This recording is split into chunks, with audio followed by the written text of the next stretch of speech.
Hai Glips, perkenalkan nama saya Reza Kusuma. Saya sebagai software developer atau software engineer di Indocyber Global Technology.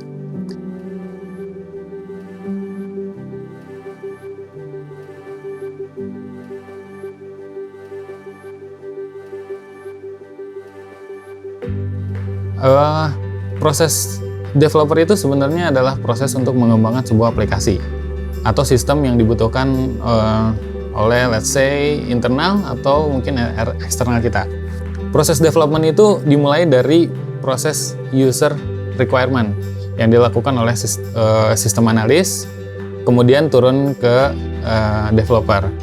Tapi selain itu ada juga proses engineering di sana. Jadi nggak serta-merta kita dapat suatu task langsung kita kerjakan, tapi kita harus tahu dulu fungsinya seperti apa, bisnis prosesnya seperti apa, seperti itu.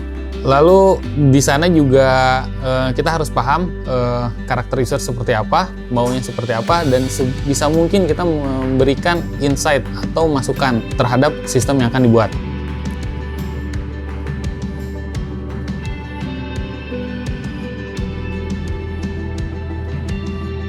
Sebagai developer, hard skill itu wajib mutlak kita butuhkan, entah itu dari segi bahasa pemrograman,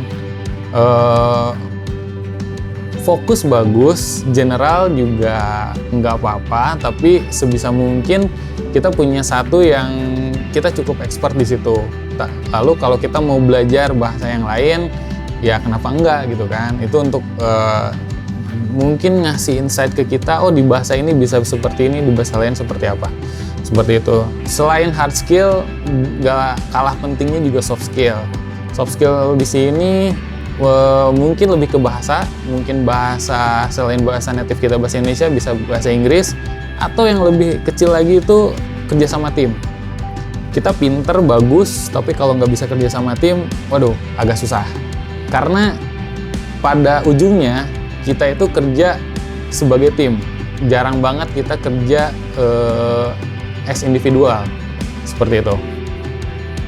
Lebih kecilnya lagi adalah kita bisa mendengarkan apa masukan orang, karena suatu saat juga kita perlu explain apa yang kita pahami ke orang lain dan berharap orang lain itu paham dengan apa yang kita bicarakan, seperti itu.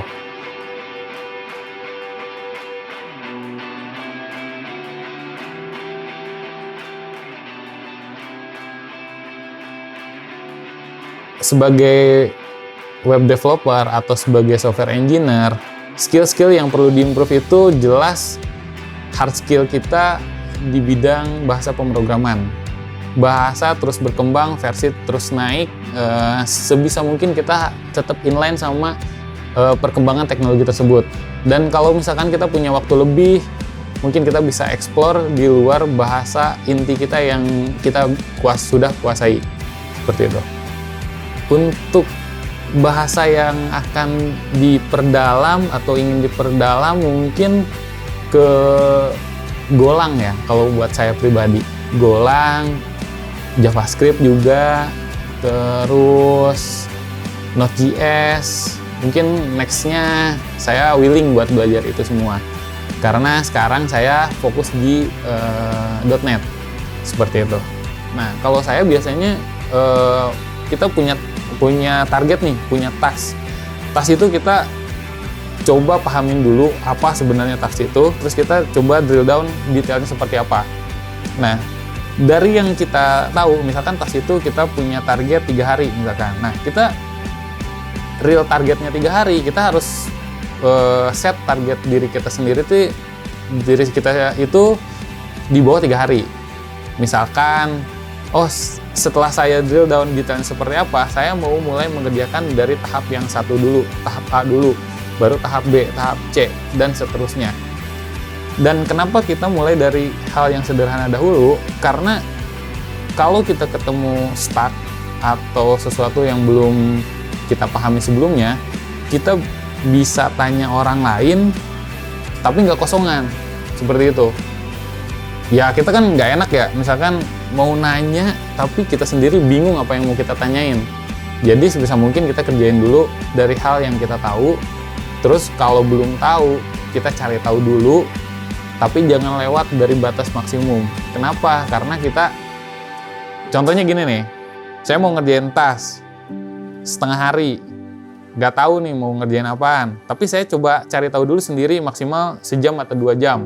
Saya masih punya setengah hari lainnya, dan kalau itu bisa, itu syukur, tapi kalau nggak bisa, kita tanya ke orang lain. Jadi secara timeline itu nggak geser, tapi kita udah ada effort duluan. Nggak belum apa-apa, udah nanya orang gitu.